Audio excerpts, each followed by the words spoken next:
మతం మత్తు, ధనం దగ్గ, మనిషి మాయ, చివరికి మిగిలేది చెప్పండి దేవుడే.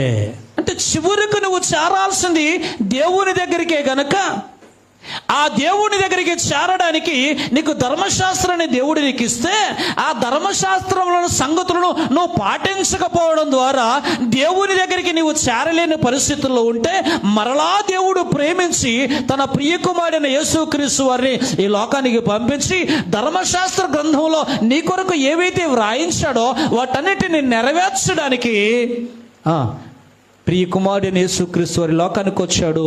ఆయన నీ నిమిత్తము, నీ పాపం నిమిత్తము సిలువేయబడి, మరణించబడి, పాతిపెట్టబడి తన యవ్వన రక్తాన్ని నీ కొరకు కాచి నిత్య రాజ్యములో నీ ఉండుట కొరకు, కనుక దేవుని దగ్గర నీ ఉండడం కోసం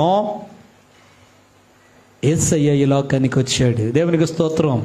ఆయన మాట యోహాను సువార్త 6:38 అంటాడు, నా ఇష్టమును నెరవేర్చుకోవడానికి నేను రాలేదు, నన్ను పంపిన వాని చిత్తమును నెరవేర్చుటకే.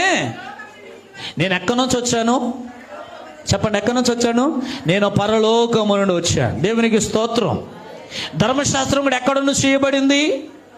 ధర్మశాస్త్రం కూడా ఎక్కడ? ధర్మశాస్త్రం కూడా పరలోకము నుండి ఇవ్వబడింది.